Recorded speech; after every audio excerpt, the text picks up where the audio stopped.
Hey guys, Levi for the Rag Company, and in today's FAQ video, I got a question from somebody asking, can BrakeBuster be used on polished aluminum wheels?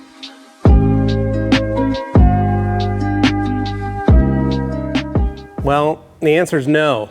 It can't be used on polished aluminum wheels. And the reason for is this. It is a high pH level product, meaning that on something as delicate as polished aluminum, you should only ever use a pH balanced soap or just water or rinseless wash to clean polished aluminum. If you use BrakeBuster on polished aluminum, or opposite end of the spectrum, you use an acid on polished aluminum, the effect is going to be the same.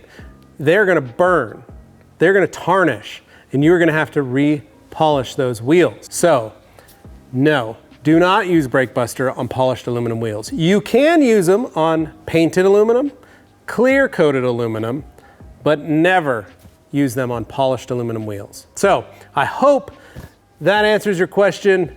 No, you cannot use BrakeBuster on a polished aluminum wheel. However, BrakeBuster is great on all other types of wheels. So hopefully you can still utilize such a wonderful product.